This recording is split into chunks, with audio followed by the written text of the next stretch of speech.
Hola a todos, soy Andrés Felipe Flores y bienvenidos a un nuevo capítulo de Casos TMI, una sección del canal de YouTube de Tutorías Medicina Interna que realizamos en colaboración con nuestro curso de preparación para residencia que es Medi Residentes.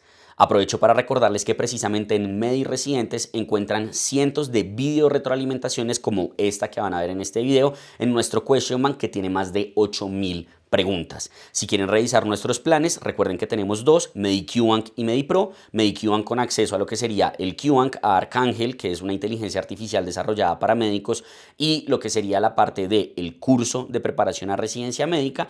Y MediPro incluye todo lo que incluye MediQbank, además de los cursos y diplomados de Medi más importantes para poder pasar a la residencia médica.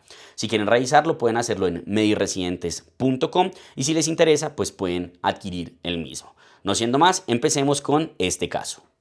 Nos presentan entonces el caso de un paciente masculino de 45 años que es ingresado a la unidad de cuidados intensivos tras sufrir un traumatismo craneoencefálico severo. En el segundo día de evolución le documentan una disminución significativa del volumen urinario con un balance hídrico positivo. Le toman unos exámenes de laboratorio que muestran un sodio sérico en 125 miliequivalentes por litro, una osmolaridad sérica de 260 miliosmoles por kilo y una osmolaridad urinaria de 450 miliosmoles por kilo. Nos preguntan, ¿cuál es el diagnóstico más probable que explica este cuadro clínico? Estamos entonces en el contexto de un paciente que tiene una alteración en el sodio. Particularmente, ¿qué alteración tiene? Tiene una hiponatremia, porque recordemos que los niveles normales del sodio son entre 135 y 145 miliequivalentes, ¿cierto? En este caso, nuestro paciente claramente tiene una hiponatremia porque tiene un sodio menor a 135. Cuando yo tengo un paciente que tiene hiponatremia, son varios los pasos que tengo que seguir en la ruta diagnóstica y en la ruta, digamos, como del abordaje diagnóstico, sí, del abordaje terapéutico, para lograr establecer de la mejor manera posible por qué está presentando hiponatremia y cuál es la mejor manera de tratarla. Existen varios pasos que debería seguir entonces. El primer paso es la clasificación, el segundo paso es la búsqueda etiológica, el tercer paso es el manejo general y el cuarto paso es el manejo específico. En este primer plazo de la clasificación, lo primero que yo me tendría que plantear es la clasificación en relación a la osmolaridad. Es lo primero que yo me tengo que plantear. Porque yo puedo hablar de una hipernatremia hiperosmolar, isoosmolar o hipoosmolar. Tanto la hiper como la isoosmolar no son hiponatremias verdaderas y hasta ahí llegaría mi abordaje diagnóstico. Lo que tengo que plantearme es qué está generando que el paciente tenga esa hiponatremia relativa, como por ejemplo aplicación de mannitol, inmunoglobulina endovenosa, entre otras. Mientras que si mi paciente tiene una osmolaridad baja, yo definitivamente estaría en el contexto de una hiponatremia verdadera. En este sentido, lo que más se recomienda usualmente es calcular no la osmolaridad total, sino la osmolaridad efectiva, que recordemos que es 2 veces el sodio por la glucosa sobre 18. Y en general, si esto está por debajo de 285 miliosmoles, pues estoy en el contexto de una hiponatremia hipoosmolar, es decir, una hiponatremia verdadera, cosa que nuestro paciente tiene porque tenía 260 miliosmoles de osmolaridad. Si yo defino entonces que estoy frente a una hiponatremia verdadera, lo siguiente va a ser esta clasificación que les estoy mostrando aquí en sus pantallas. Voy a clasificarla según la severidad, dividiéndola en leve, entre 135 a 130, moderada a 130 a 125 o severa, menor a 125 a 120. Puedo clasificarla en relación a la antigüedad, siendo aguda menor a 48 horas, crónica mayor a 48 horas o cuando no tengo claridad de cuánto tiempo lleva. Sintomática, la puedo clasificar en asintomática, síntomas moderados que básicamente es cefalea y náuseas y síntomas severos que todo aquello que sea más que cefalea y náuseas. Con esta clasificación yo me puedo dar una idea sobre todo de cómo la voy a manejar. Pero para hacer una búsqueda etiológica, que ya dijimos que es el segundo paso, la clasificación más importante va a ser aquella relacionada con la volemia. Yo voy a clasificar a mi paciente según la volemia en un paciente hipovolémico, en un paciente hipervolémico o en un paciente euvolémico.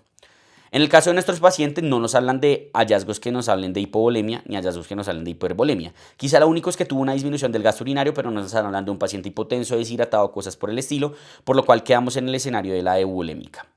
Cuando yo tengo algo hipovolémico, lo que tengo que buscar es por dónde está perdiendo agua el paciente, y cuando tengo algo hipervolémico, tengo que buscar es por qué está congestivo el paciente. Falla cardíaca, nefrótico, hepatopatía o algo por el estilo. Pero la que suele suponer un reto diagnóstico más importante, digámoslo de alguna manera, es aquella que es euvolémica. En este sentido, lo primero que yo tengo que descartar es que mi paciente esté tomando más agua de la que necesita y consumiendo menos solutos de lo que necesita. Y ahí voy a pedirle un sodio urinario, además de una osmolaridad urinaria. Si yo tengo un paciente que tiene una osmolaridad urinaria baja, ¿cierto? Menor a 100 miliosmoles por kilo, eso quiere decir que la orina está saliendo exageradamente diluida y pese a eso el paciente tiene hiponatremia.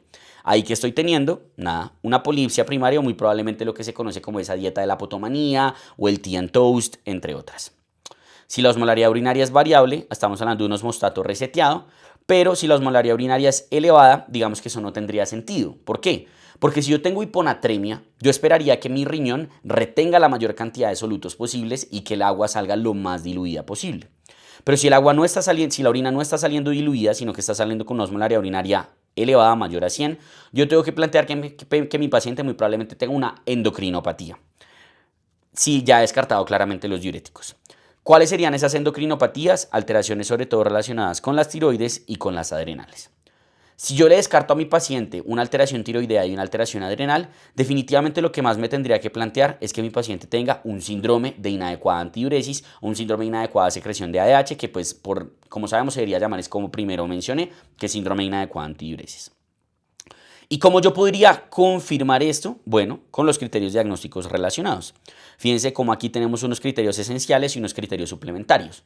Esenciales, una osmolaridad efectiva sérica menor a 275, una osmolaridad urinaria mayor a 100 con un CO urinario mayor a 30 y ausencia de afección adrenal, tiroidea o que el paciente no tenga uso de diuréticos. Nuestro paciente cumple absolutamente todo esto.